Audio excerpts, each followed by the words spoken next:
Vamos começar o nosso primeiro módulo, que é uma introdução aí ao que é Internet das Coisas. Então, o que é IoT, né? E nesse primeiro módulo, a gente vai falar um pouquinho para a gente tentar entender o que realmente é a Internet das Coisas e de onde veio e o que isso traz de novidade para esse cenário de tecnologia da gente. Tá?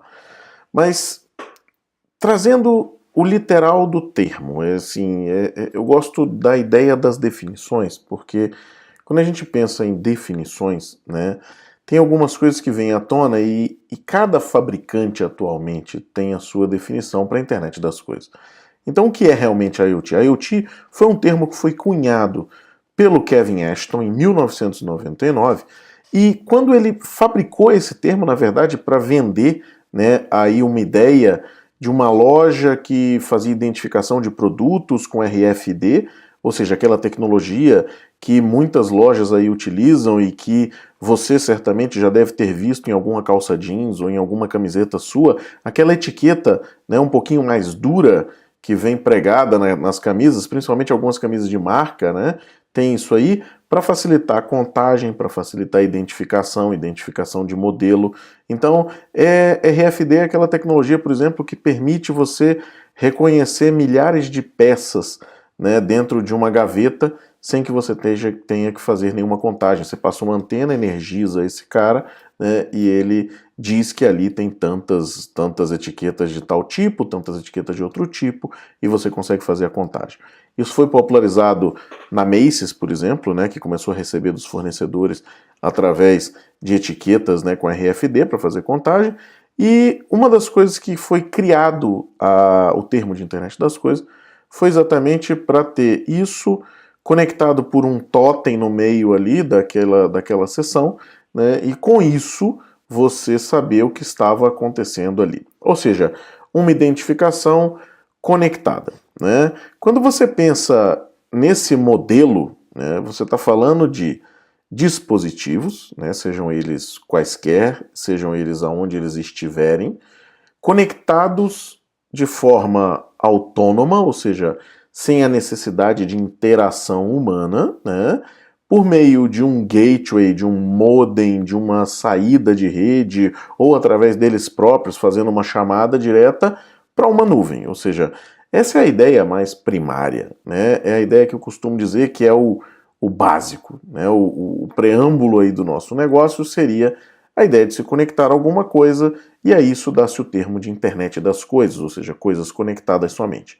Será que isso realmente é algo que a gente consiga chegar e dizer assim, isso é uma grande novidade, né? Eu vejo muita gente hoje tocando nesse assunto, né? Que diz assim, olha, Internet das Coisas é algo totalmente novo, totalmente disruptivo, é algo que trouxe coisas que não existiam para o nosso mercado, né? Trouxe coisas que a gente desconhecia até então, e na verdade eu discordo um pouco disso, né? Eu vou um pouco mais além na definição de Internet das Coisas, e eu acho que Internet das Coisas é sim coisas conectadas a uma rede, né? Coisas conectadas à internet, mas que tenham inteligência. Né, e que gerem dados para que esses dados sejam analisados de forma inteligente. Então não é simplesmente você receber uma informação, fazer aquela telemetria, né, e não é simplesmente você atuar, por exemplo, para a abertura de uma porta, né, de você ter um device na tua porta conectado aí à sua rede sem fio e você remotamente, por exemplo, abrir a porta. É assim, isso é a internet das coisas? Sim, se você for nesse nível, você vai chegar em várias coisas que são, né, dentro dessa classificação, coisas conectadas. Ou seja, a gente está falando de aparelho de telefonia celular, a gente está falando de relógios, a gente está falando de braceletes, a gente está falando de coleiras de cachorro, a gente está falando de uma série de coisas. Mas quando a gente pensa, né, e o pessoal começa a falar sobre essa novidade, eu gosto de voltar um pouco no tempo. Né? Essa placa que você está vendo aí, é uma placa de RF da década de 80. Ou seja, o que significa isso? Né? Significa que a gente já tinha tecnologia na década de 80 para conectar coisas, ou seja, para que coisas se falassem. Né? Então a gente tem algo que muita gente confunde, né? E que diz assim, olha, qualquer coisa conectada, né, é internet das coisas. Então eu vejo muito isso, né? A gente às vezes está dentro de eventos, está dentro de conferências, está dentro de meetups, né?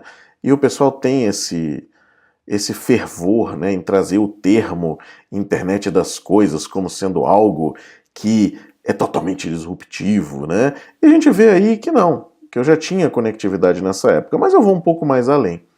Essa vending machine, né, essa máquina de Coca-Colas, esse cara, na década de 80, mais precisamente em 1982, ela foi conectada na Universidade de Carnegie Mellon, lá na Pensilvânia, para dizer o seguinte: quantas latas de Coca-Cola tem dentro desse device, ou seja, já estou chamando essa máquina de Coca-Cola de um device, de um dispositivo conectado, porque ele se conectava através de internet. Então eu estou dizendo que, olha, esse cara na década de 80 se conectava através de internet e me dizia quantas latas de Coca-Cola tinha dentro da máquina.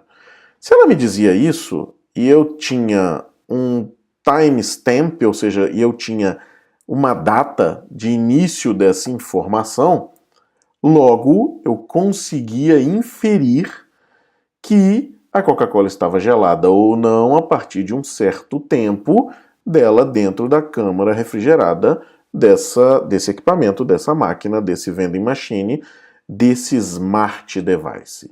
Então a gente está falando de algo que rodava em 1982, dentro de uma universidade, dentro do Departamento de Ciências da Computação. Ninguém está falando de engenharia, ninguém está falando de nada sobrenatural, não estamos falando de nada futurístico, né, como eu vejo hoje muita gente tratando, né, em eventos de marketing e tudo mais, aquele futuro, aquela coisa que diz, nossa, não, isso aqui é um negócio que vai revolucionar o mundo e tal. Não, a gente está falando de 1982, de uma máquina de Coca-Cola conectada, ou seja, internet das coisas é um termo que está sendo utilizado para pegar toda essa convergência de mundo real, que a gente precisa trazer essa informação, que a gente precisa captar essa informação, que a gente precisa atuar, né? Então daí vem necessidades do tipo agrícola, do tipo industrial,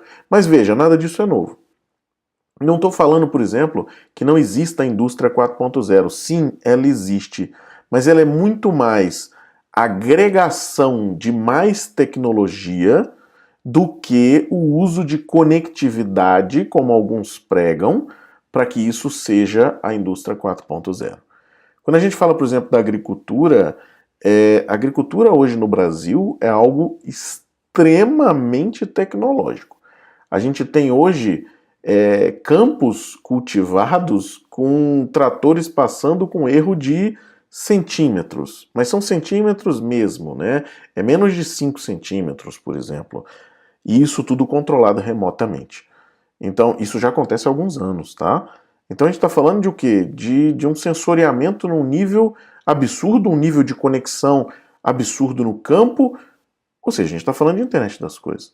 Né? Se você for para o conceito, né, original do negócio, que era conectar coisas sem intervenção humana e tudo mais, a gente está falando que esses caras são internet das coisas, são dispositivos de IoT. Né? E a gente não consegue fugir disso. Então, quando você for pensar em internet das coisas, pense em internet das coisas como sendo algo novo, mas no paradigma de inteligência, no paradigma de agrupar mais tecnologia, e às vezes essa tecnologia não está na ponta, às vezes a tecnologia não está no hardware, às vezes a tecnologia não está no seu gateway de borda, né? Mas essa tecnologia está na nuvem, por exemplo, né? Que é uma das coisas que a gente trata nesse treinamento um pouquinho mais para frente, né? Que é como você capturar esses dados, aplicar ali alguma inteligência, né? Conseguir predizer, por exemplo, comportamentos, né, e tudo isso com o repasse desse streaming de dados para o local correto, o tratamento, o armazenamento de forma adequada, porque você tem volumes muito grandes, então você está falando de custo também, né, que pode ser um custo escalável à enésima potência, então são coisas muito pesadas, né, que a gente tem com o advento de uma coisa que surge há muito tempo atrás.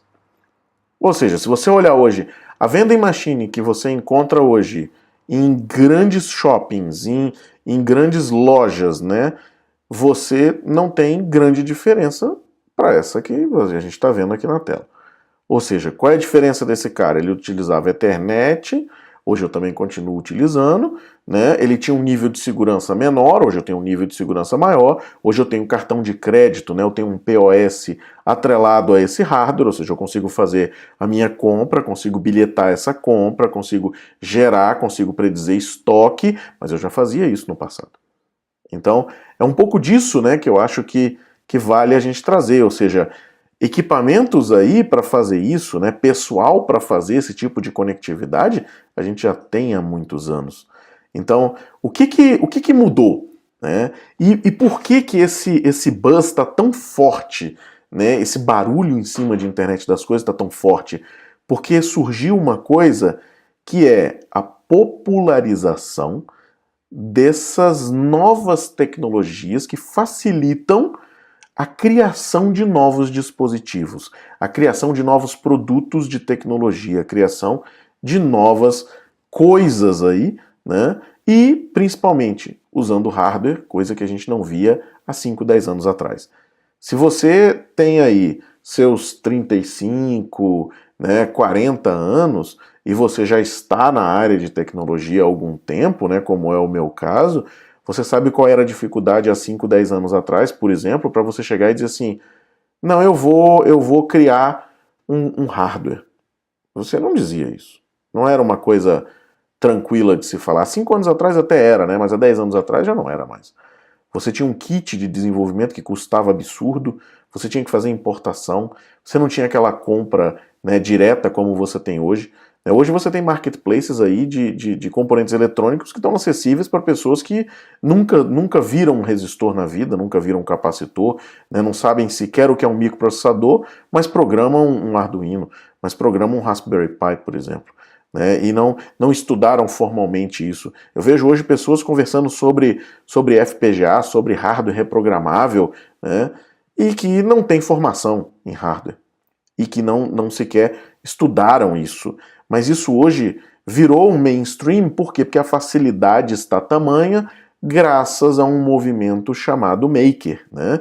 Então a gente tem um movimento Maker, né, como a gente vê nessa imagem, onde eu tenho várias pessoas aí se divertindo, soldando pequenos circuitos, utilizando pequenas coisas, porque hoje a gente tem acesso à informação de forma muito rápida, hoje a gente tem um custo muito barato de produção, hoje a gente tem kits de hardware, né, feitos para educação, como é o caso de Arduino, Raspberry Pi, algumas placas com Python, né? Então a pessoa compra esse kit, compra uma literatura ou busca uma literatura no YouTube, né, ou em algum outro local e começa a desenvolver seu próprio produto de hardware, começa a integrar esse produto de hardware, às vezes, em seu sistema legado ou em alguma outra coisa.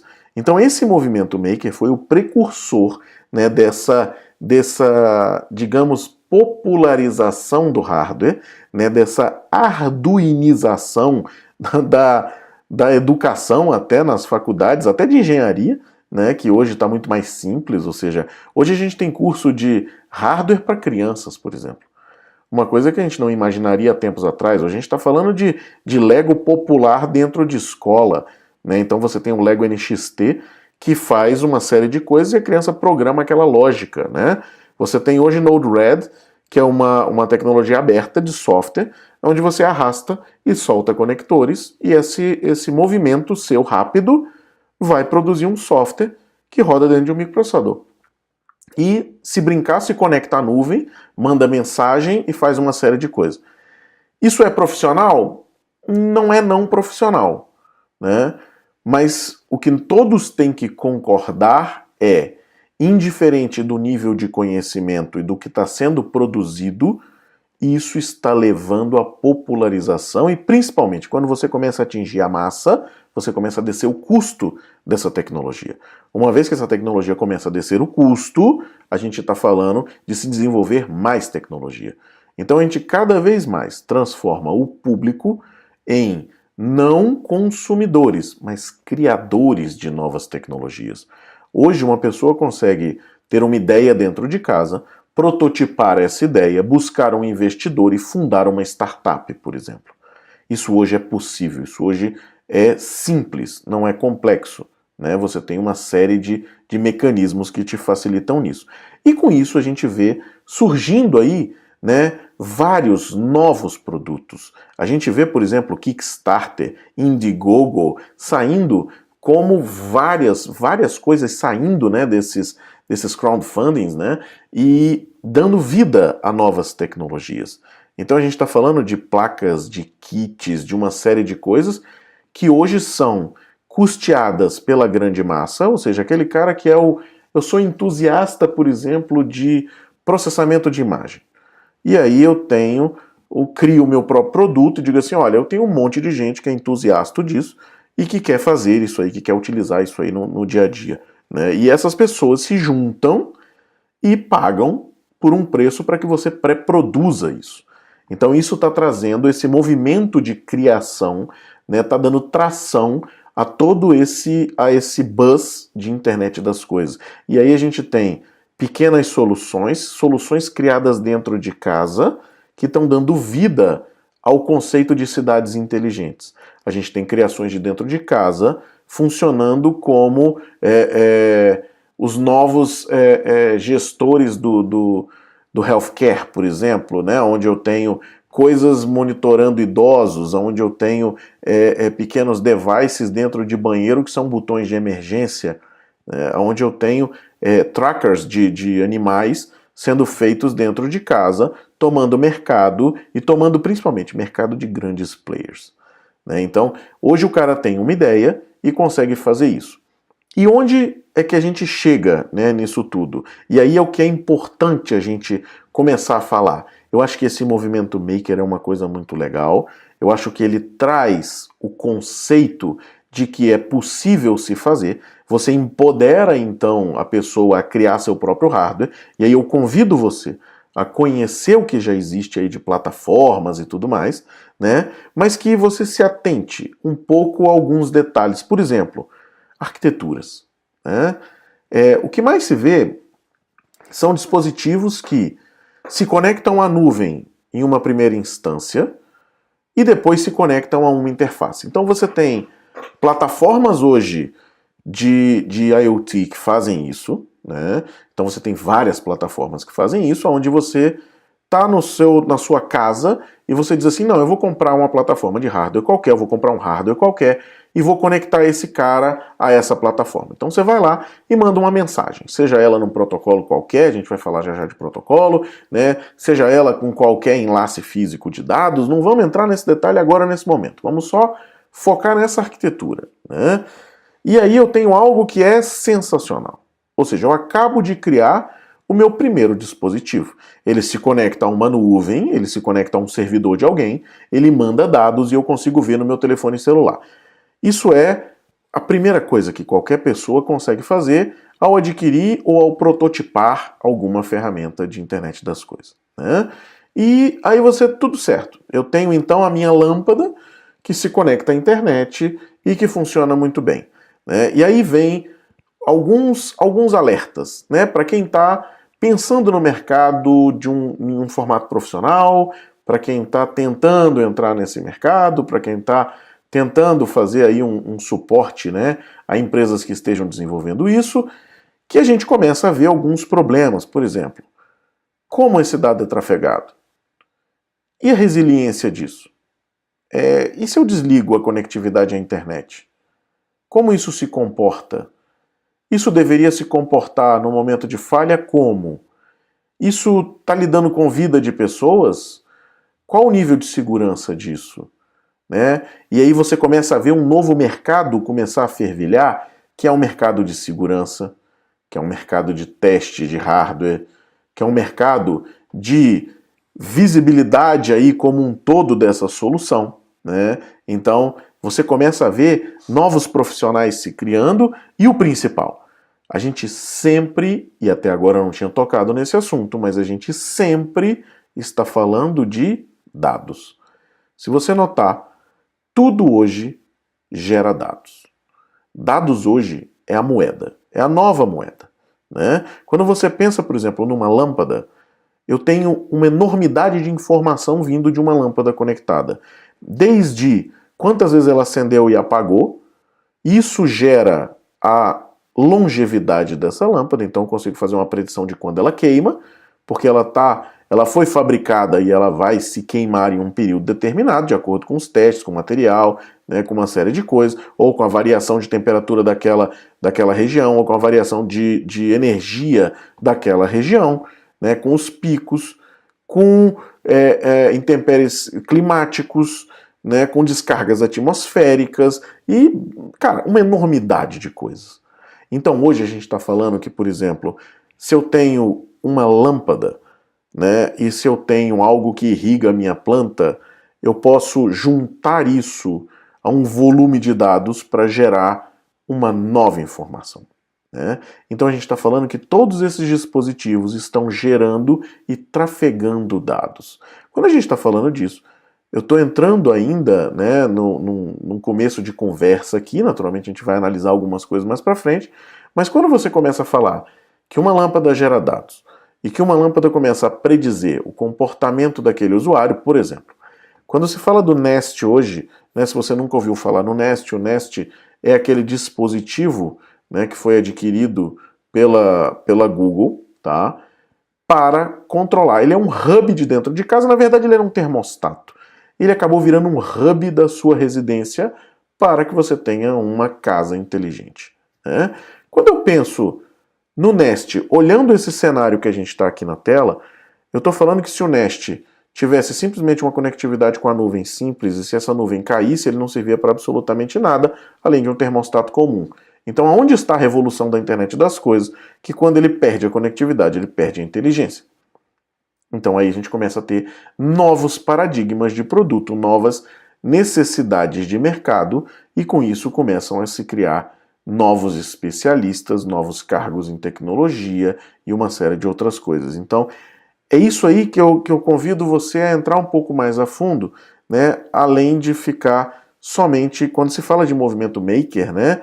Quando se fala desse advento todo, eu convido você a ir além, né? Eu convido você a toda vez questionar esse tipo de coisas. Questionar, por exemplo, plataformas que prometem tudo de uma forma extremamente simples, mas que você baseia o seu core business nela, né? E quando se fala, por exemplo, esse treinamento é focado em Microsoft Azure, né?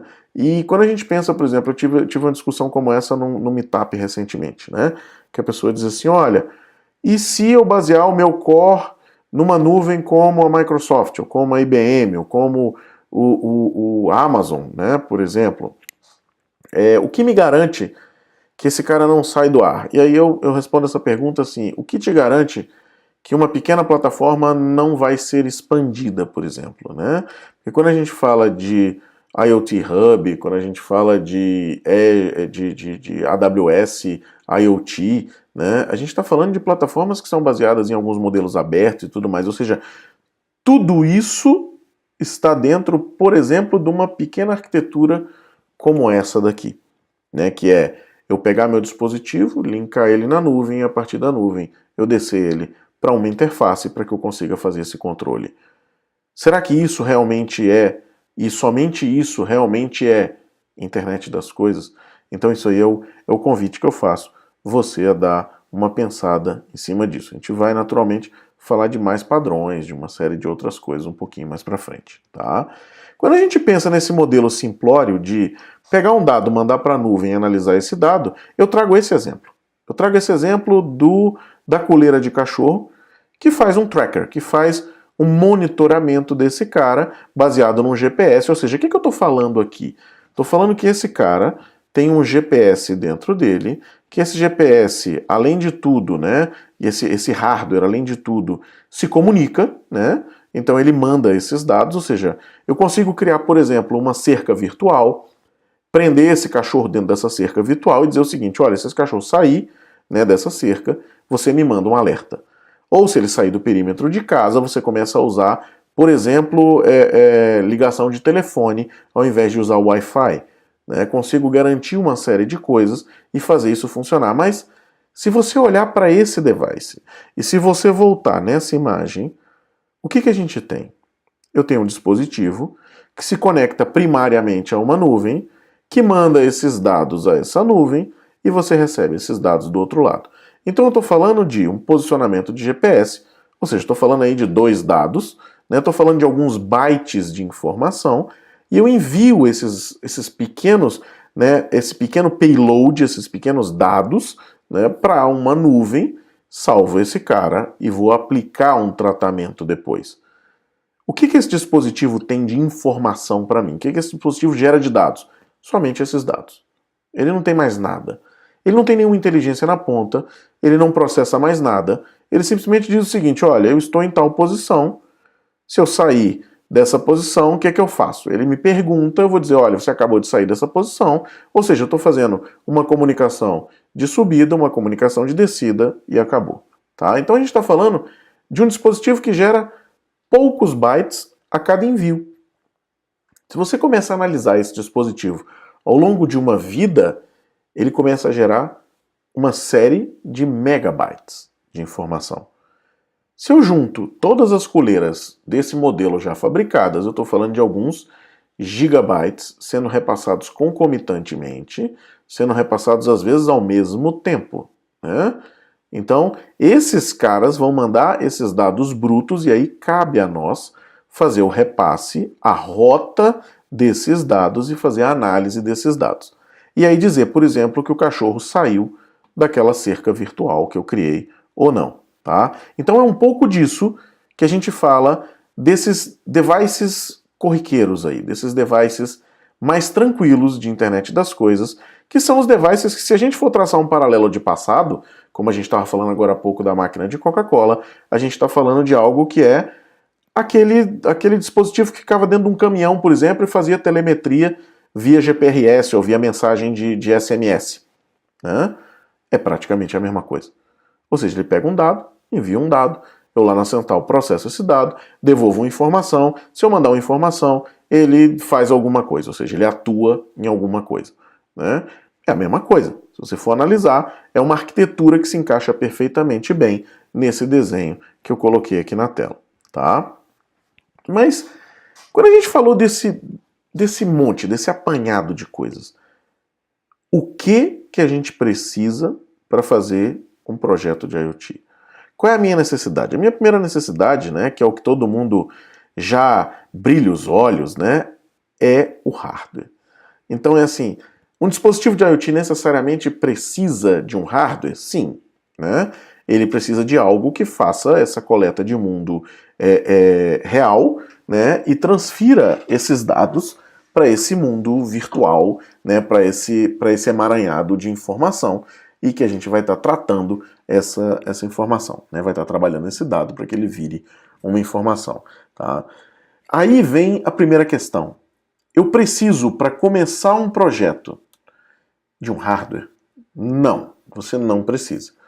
Você pode chegar e dizer assim, olha, eu vou escrever um código que me envia os dados simulando um hardware. Inclusive simulando os tempos de envio, fazendo envios randômicos, falhando, gerando problemas, mandando cargas erradas, né? Tudo isso hoje você consegue mocar, você consegue criar algo que vai te dar esse apanhado para que você consiga fazer, às vezes, a parte mais complexa. Né? Quando a gente pensa, por exemplo, naquele negócio do cachorro, você concorda comigo que os dados enviados são, pura e simplesmente, posicionamento, talvez ali alguma coisa de bateria, né, para te dizer se ele está usando bateria ou não, como é que está a carga, né, e mais alguma outra informação pequena, não consigo imaginar muita coisa. Né? Até a questão de timestamp e tudo mais, a gente consegue jogar isso para o lado do servidor, e eu não preciso me preocupar com isso, não preciso ter um clock, né, do lado de um hardware. Então, imagine isso. Eu preciso de um hardware para começar esse cara? Não. Eu posso criar tudo baseado em quê? em suposições, né, e criar esse meu hardware virtualmente. Ou seja, eu consigo codificar esse cara e colocar esse cara para funcionar sem necessariamente ter um hardware. Naturalmente, né, tem toda uma expectativa, né, uma série de coisas que o pessoal às vezes começa pelo hardware. Agora, se a sua praia não é hardware, por que você vai se aventurar e às vezes perder um tempo preciosíssimo de projeto, né, sem que você domine? Não é muito melhor você começar pela parte que você domina, que é fazer toda a análise de dados, fazer todo o pensamento, né, sistêmico de como isso vai funcionar, o que você precisa para que isso seja, né, algo com segurança, por exemplo. Né, você consegue começar a fazer uma série de coisas, depois partir para o hardware. É diferente, por exemplo, se a gente falar de um dispositivo médico que tem que estar em cima da pele do paciente, que a pele tem uma rugosidade X, tem um nível de gordura, né, tem isso, tem aquilo, tem uma série de coisas. Ou seja, a gente está falando de algo que sem fazer isso não vai funcionar. Agora, se eu estou falando de um posicionamento, cara, acabou. Eu não preciso, né, tá nesse nível. E aí vem uma segunda pergunta que muita gente me faz, que é o seguinte: qual é o hardware ideal? E eu vejo muitas pessoas se apaixonando, né, por um Raspberry Pi, por um Arduino, por um NetDuino. Não, eu programo em C Sharp, eu prefiro fazer no NetDuino, por exemplo, que é um Arduino que roda C Sharp, micro framework dentro dele. Né? Qual a melhor plataforma de hardware? A melhor plataforma de hardware é aquela que se encaixa melhor no seu projeto, sem amor nenhum à plataforma de hardware. Porque, às vezes, você vai ver que o seu custo, por exemplo, com o Raspberry Pi, que é a vedete, né, do momento, principalmente de quem vai utilizar o Windows e o Windows for IoT e tudo mais, né, cai direto na Raspberry Pi. Quando você pega um Raspberry Pi para fazer a medição de um sensor, por exemplo, eu tenho hardware muito mais robusto, muito mais barato, muito mais fácil de importar, muito mais fácil de produzir, muito mais fácil de encaixar dentro de um projeto que às vezes necessita de mais alguma coisa do que um Raspberry Pi. Que você tem esse footprint e que se você quiser customizar vai te custar muito mais dinheiro. Né? Então, é um pouco desse desamor, né, desse desapego, né, que a gente precisa ter quando vai se lidar com o projeto de internet das coisas. Tá? Por exemplo, essa plaquinha aqui que você está vendo na tela é uma Link-to-One, né, da MediaTek, e esse cara tem integrado nele GPS, Wi-Fi e GSM.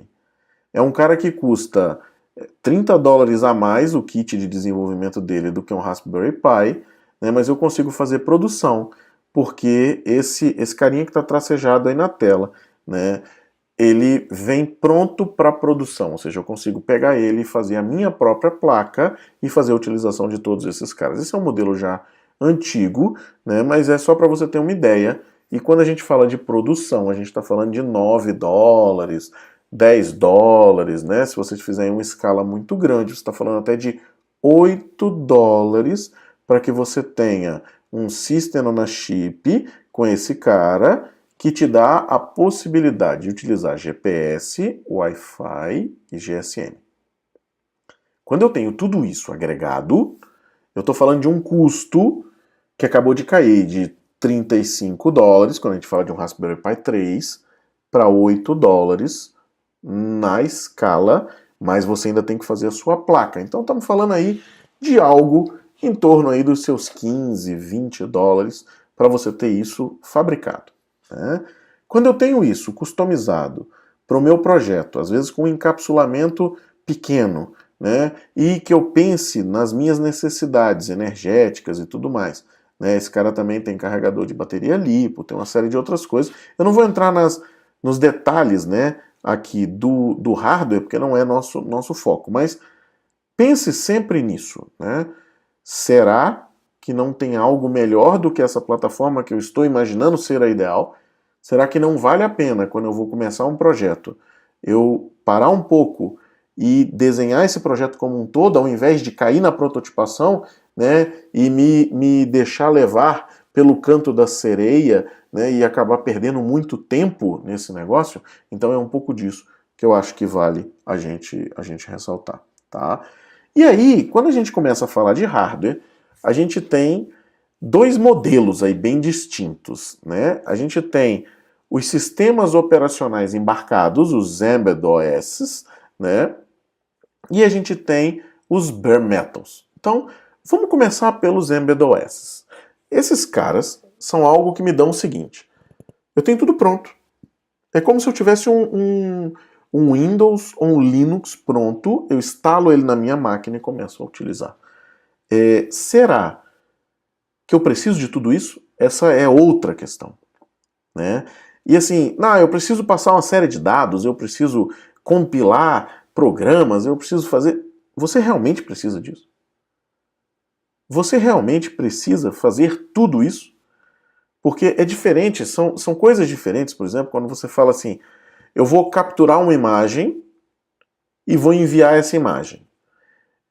E a outra coisa é você chegar para mim e dizer assim, não, eu preciso processar essa imagem em loco. Eu preciso processar essa imagem na hora que está rodando para tomar uma decisão de enviar ou não essa imagem.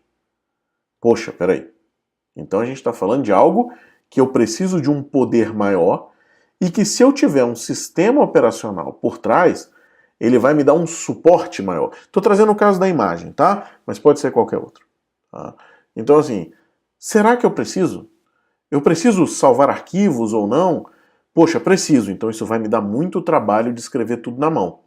Então eu carrego toda essa bagagem, né, e levo tudo isso em conjunto com o meu software que às vezes tem alguns bytes. Meu código às vezes tem 20 linhas, 15 linhas, né? E ele faz o que eu quero. Ou seja, eu estou me utilizando de algo, eu estou consumindo mais bateria, eu estou gastando mais no hardware, eu estou colocando um overhead maior na minha solução, mas eu tenho muito uso desse cara. Ele me facilita a vida, ele me coloca num momento em que eu consigo colocar features extras ali na ponta e com isso eu consigo alavancar muito mais coisa. Então, aí sim, vale a pena. Se não, a gente vai para um modelo mais livre, para um modelo mais eu vou desenvolver o que eu preciso fazer. Então eu vou pegar aquele firmwarezinho pequeno e vou compilar aquilo numa linguagem nativa que esse meu microprocessador vai entender. Só que eu estou falando que o ônus de desenvolver tudo é meu, né? Então voltando aqui nesses caras, a gente tem, por exemplo, um Raspberry Pi, eu consigo colocar uma distribuição de Linux, um Raspbian, por exemplo, eu consigo colocar um Windows for IoT, né, e consigo programar em um WP, eu consigo utilizar interfaces web, fazer uma série de coisas que se eu quisesse fazer, por exemplo, num NetDuino, eu teria que escrever na mão. Eu teria que chegar para ele e dizer assim, olha, pega a camada de abstração que você tem aqui da placa Ethernet, né, que já é uma bibliotecazinha que eu vou ter que carregar, e aí eu vou dizer o seguinte, agora eu estou abrindo isso aqui e estou fazendo aquilo outro. Eu vou pegar um Arduino desse aqui e vou dizer assim, nossa, eu vou escrever alguma coisa para salvar num cartão de memória SD. Estou trazendo aqui alguns exemplos, né? Não estou entrando aqui no detalhe, por exemplo, do poder de processamento, coisas que eu não consigo fazer com processador de 8 bits, 16 bits e tudo mais. Esse não é nosso foco aqui, tá?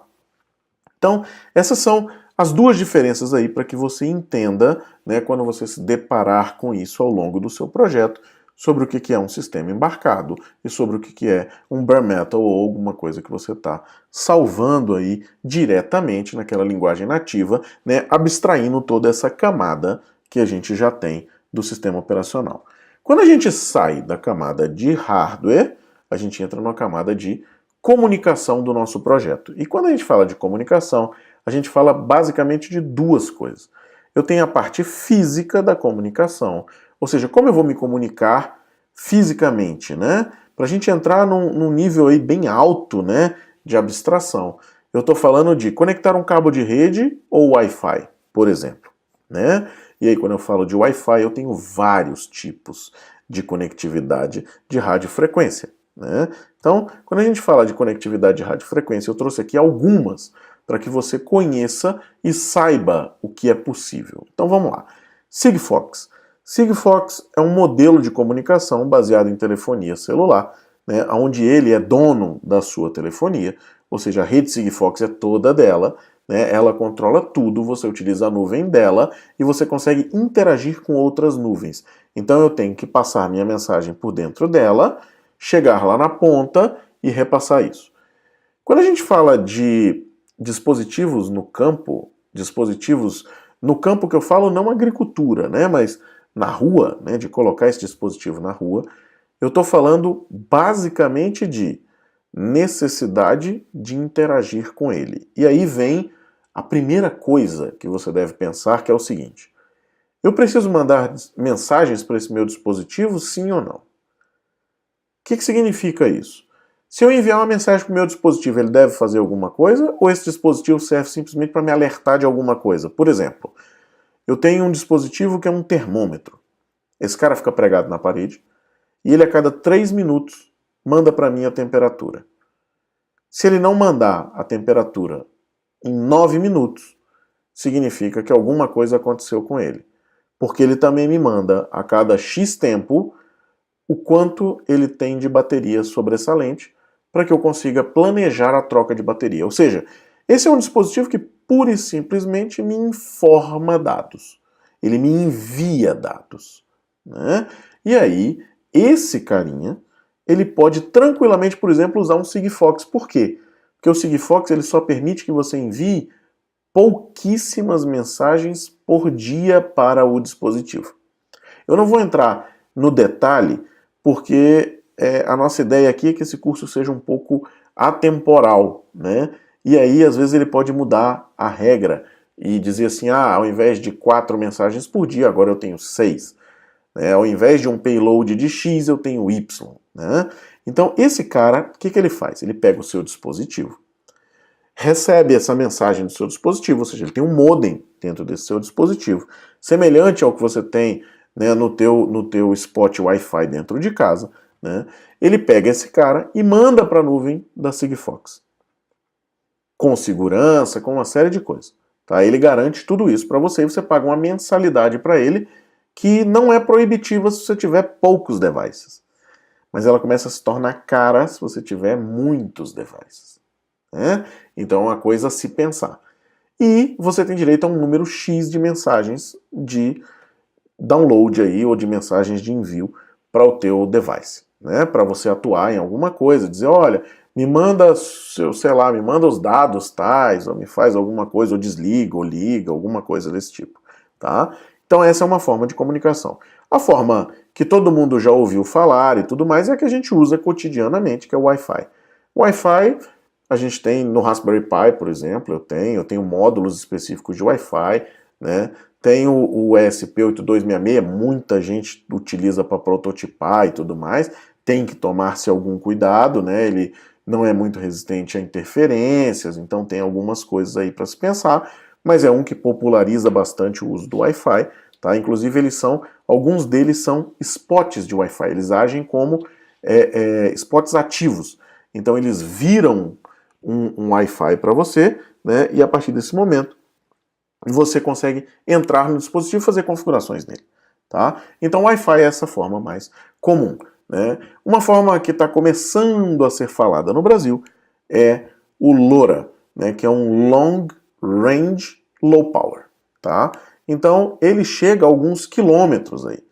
E é muito utilizado lá fora para coisas ligadas à agricultura ou para coisas ligadas à Smart City, por exemplo, porque um spot, ou seja, um gateway desse cara, consegue atingir 3,5 km de raio. Né? Então ele tem um diâmetro muito legal de conectividade. E as outras aí são 4G, 3G, LTE, GPRS, né? H+, e tudo mais. Então, assim, vale salientar, quando você fala de desenvolver qualquer dispositivo, você necessita, para que ele opere no Brasil, de regulamentação. Você necessita passar por uma aprovação técnica, seja ela do seu dispositivo, ou seja ela compulsória, né, por um dispositivo que já foi homologado. Tá? Então você precisa dessa homologação. Então LoRa, Sigfox, todas essas coisas você vai precisar de homologação, a não ser que o seu dispositivo já seja homologado e aí você esteja simplesmente utilizando ele. Que é o caso, por exemplo, do modem que você compra 3G, aqueles palitos USB lá de modem, né? É o caso do teu telefone celular. Todos esses caras são homologados pela Anatel para que eles funcionem no Brasil, senão você está fora da lei. Então tome muito cuidado na aquisição, às vezes de kits de desenvolvimento vindo da China, né, que não respeitam padrões e tudo mais, porque você está infringindo uma lei, tá? Então tem que tomar esse cuidado, e aí é legal consultar um pessoal técnico, consultar aí uma consultoria técnica ou às vezes até informação na própria Anatel, né, para descobrir se esse hardware está ou não homologado e liberado para funcionar no país, porque existem frequências de uso e tudo mais, tá? Quando a gente fala desses tipos de protocolo, né, a gente está falando desse quadrinho aqui. Busquei um quadrinho aqui, uma síntese, né, nesse site aqui, no IoT One, e que ele traz, por exemplo, o LoRa, né, de 2 a 5 km na área urbana e de 15 km em linha reta na área de subúrbio, ou seja, a gente está falando basicamente de plantações e tudo mais, né? A gente tem Zigbee, a gente tem Sigfox, Z-Wave. Lembrando, cada cara desse aqui tem a sua particularidade. E, por exemplo, se você for trabalhar com Z-Wave, você vai ter que ter uma liberação da Z-Wave para colocar o selo no seu produto. Isso custa um royalty que você paga para utilizar aquilo lá. Não é só comprar o kit, né? Mesma coisa serve para Zigbee, né? São coisas um pouco mais caras, mas que fazem um controle aí, né, maior. Então você fala de rede mesh, por exemplo, né, que são redes que interagem ponto a ponto, e se um nó cair, aquele outro nó consegue segurar e qualquer nó desse consegue sair para a internet, tá? Então é interessante você olhar um pouco mais a fundo quando for entrar nesse tipo de coisa. Eu estou trazendo essa temática aqui só para a gente realmente entender o que é um projeto de início a fim, entender esses detalhes, entender como isso funciona, para que você tenha uma luz aí na hora que for entrar no desenvolvimento. Não necessariamente nós utilizaremos esse conceito aqui ao longo aí do nosso treinamento, mas é só para a gente dar uma introduzida no tema. Tá? E aí a gente fala dos protocolos mais comuns, que certamente você já deve ter escutado falar. Se você pesquisou alguma coisa sobre a internet das coisas, você chegou em algum desses nomes, né? Os mais comuns são AMQP, COAP, MQTT e HTTP, né? Então a gente está falando de protocolos de transferência de dados, tá? Quando se fala de internet das coisas, a gente fala de comunicação, né? A gente acabou de falar agora há pouco, a gente está falando de hardware, e aí vem um negócio que é o seguinte: você tem escala nisso, você tem volume. Quando você tem volume, você tem vários problemas, né? Ele traz consigo vários problemas. Por exemplo, manutenção em campo. Quanto custa para você trocar a bateria de um dispositivo? Ah, custa o preço da bateria. Quanto custa para você trocar a bateria de 1000 dispositivos? Quanto custa para você trocar a bateria de 10.000 dispositivos espalhados no Brasil inteiro? Aí o custo da bateria não vale nada. Inclusive, se você pudesse, você colocaria 10 baterias sobressalentes, porque o teu custo de logística para fazer a troca dessas baterias, mais pessoal capacitado para não destruir o equipamento na hora que você estivesse fazendo, né, vai sair muito mais alto. Então, cada protocolo desse tem sua particularidade. E quando cada protocolo desse é mais verboso ou não que outros, por exemplo, veja que aqui ninguém falou de XML. Por quê? XML é um protocolo extremamente verboso. Se eu estou falando de um protocolo verboso, que é aquele cara que descreve cada detalhe, cada pedaço, cada coisa, né? Eu estou falando de mais processamento. Se eu estou falando de mais processamento, eu estou falando também que ele é verboso, que ele escreve muita coisa, estou falando de mais tráfego. Se eu estou falando de mais tráfego, eu estou falando de mais utilização de rede. Se eu utilizo mais rede, eu estou consumindo mais dinheiro para cada envio de informação. Vamos voltar naquele exemplo que eu falei do termômetro? Imagine se o termômetro me diz assim, 22 graus Celsius. Se eu já sei que eu estou medindo em graus Celsius, eu não preciso mandar Celsius. Então, eu já tiro o Celsius. Eu vou colocar 22. Eu pego esse cara e digo assim, manda esse cara via MQTT. Ele vai pegar e vai somar mais 2 bytes. E vai mandar esse cara. Se eu pego esse cara e digo assim, manda ele dentro de um HTTP, ele vai somar alguns kbytes e vai mandar essa informação. Em XML, mesma coisa. Vai mandar essa informação. Em AMQP, um pouco menos que o HTTP, mas ele acaba sendo um protocolo mais verboso. Então ele consome mais envio. Ou seja, eu estou gastando mais dinheiro, eu estou gastando mais processamento, eu estou gastando mais bateria, eu estou consumindo mais coisa. Para quê? Para mandar os mesmos 10 graus. Para mandar o mesmo 10 em decimal. Então não vale a pena. Por isso é importante você pensar sempre no protocolo. Eu gosto de deixar um ponto muito bacana quando a gente fala de, principalmente o pessoal que está entrando agora, que está conhecendo, que é assim, você vai trafegar alguma coisa de um hardware para a nuvem? Tente trafegar sempre em MQTT. Foi um protocolo feito para isso. Foi criado e pensado para isso. Se você olhar, todas as literaturas hoje, elas citam MQTT como algo que realmente é utilizado ou é conhecido como protocolo de internet das coisas. Quando você vai para meios de restrição, meios industriais e tudo mais, você ouve muito falar de coap. Tá?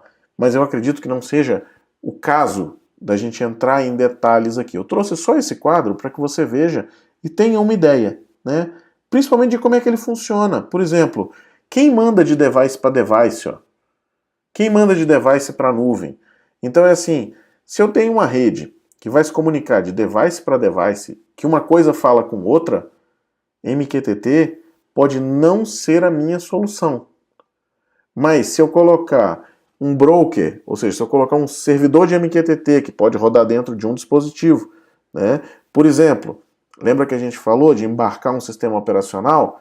Tem muita gente que ao embarcar um sistema operacional, embarca protocolo dentro desse sistema operacional e faz a regência daqueles devices que estão satélites ali a ele. Tá? Então, você tem toda essa visão, você consegue colocar toda essa visão. Tá? Preste muita atenção nessas coisas, nesses pequenos detalhes, quando você for realmente utilizar alguma coisa. De início, dica que eu dou a você, utilize MQTT. Tá? Nossa, mas eu só posso então usar MQTT, eu esqueço todo o resto. E se eu for mandar uma imagem? Eu não consigo mandar uma imagem por MQTT. Tem alguns malucos até que mandam, mas assim, é insano. Para que você vai mandar essa imagem? Ah, vou mandar essa imagem para processar num serviço cognitivo, alguma coisa desse tipo. Faça uma chamada REST, por exemplo. Faça um post dessa imagem dentro do corpo, né? E aí sim, aí ele vale a pena você utilizar HTTP. Né? Agora, se não, não vale a pena. Né? Eu estou falando de algo que, puxa, eu já vou rotear isso dentro da mensagem, né, usando um IoT Hub na ponta, né, fazendo um Edge na ponta e tudo mais. Então, surgiu a ideia de usar a MQP. Legal, bacana, mas lá no teu campo, utilize MQTT para todo mundo se comunicar com um dispositivo só e a partir daí você trafegar. Tá? Essa ideia que eu estou trazendo aqui é um overview, de novo, né? A gente não vai entrar em detalhe. A gente vai utilizar algumas coisas de MQTT e de AMQP, mas a gente, quando chegar lá e houver a necessidade, a gente vai falar novamente. E para a gente fechar, né, essa ideia do que eu preciso, eu acho que uma das coisas que eu não consigo dizer o termo, né, de internet das coisas sem falar é cloud. Não tem como hoje você fazer IoT sem cloud. Não há possibilidade. Não há possibilidade, vocês vão entender, você vai entender por que um pouquinho mais à frente. Tá? Então tudo hoje está salvo na nuvem, tudo hoje você tem a possibilidade de salvar, por exemplo, falando de Azure, né? A gente consegue salvar em ATS a um custo mínimo por giga, né? Estou falando de um custo mínimo mesmo. Né? É assim, sem noção, e eu consigo fazer isso. Né? Eu tenho hoje Cosmos DB, né, com uma série de funcionalidades, né, rodando distribuído e tudo mais, cara, com um modelo de DocumentDB integrado, com uma série de coisas, custo também bem baixo. Né? E aí, quando se fala de IoT, a gente foge um pouco dos bancos relacionais para o salvamento direto. A gente vai sempre que possível para o NoSQL, por causa de velocidade, por uma série de outras coisas, né? E utiliza o relacional para fazer, às vezes, um BI, às vezes um dashboard, né? Para aplicar alguma coisa, mas aí com uma informação já tratada, depois de, por exemplo, passar por um Stream Analytics ou alguma coisa e estar fazendo esse salvamento na sua base relacional. Mas veja, tudo isso a gente está falando de quê? De processar esses dados numa velocidade muito grande, volumes de dados muito grande, né? E que às vezes enxuga, que às vezes cresce, e a gente está falando de uma necessidade de consumir pouco recurso. Se eu fosse montar um servidor meu dentro de um colocation para fazer isso ou operar no modelo de máquina virtual, a gente certamente iria ter uma equipe de infraestrutura somente para ficar imaginando, pensando e gerando esses dados. Tá? E aí a gente vai chegando, né, num final, quando se fala de internet das coisas, nessa ideia de uma cidade totalmente conectada. Agora imagine o nível, né, de coisas que eu tenho aqui, a necessidade de desconhecimento de localização desses dispositivos, né, a possibilidade da onipresença aí de algumas informações e tudo mais, né? Então, assim, é um pouco disso que a gente pensa quando se fala de internet das coisas. Nunca, quando se fala de internet das coisas, pense em um dispositivo só, em conectar um dispositivo, em passar uma informação, nunca. Porque sempre o projeto vai chegar num panorama como esse, né? Onde eu tenho uma nuvem sustentando desde hospitais até a colheita de fábricas, né, a otimização de rotas, de manipulação de pessoas na rua, mobilidade urbana, redes de sensores dentro de estacionamentos, por exemplo, né, rotas comerciais.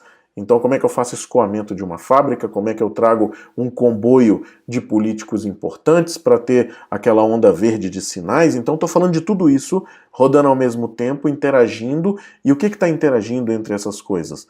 Dados, volumes de dados que estão chegando e tomadas de decisão a todo tempo. E que tem que acontecer de forma, às vezes, autônoma, né? Pensando-se como máquina realmente, ou seja, máquinas tomando decisão, tá? Então esse é o primeiro módulo nosso, né, para a gente conversar um pouquinho sobre a IoT. Vejo você no próximo vídeo.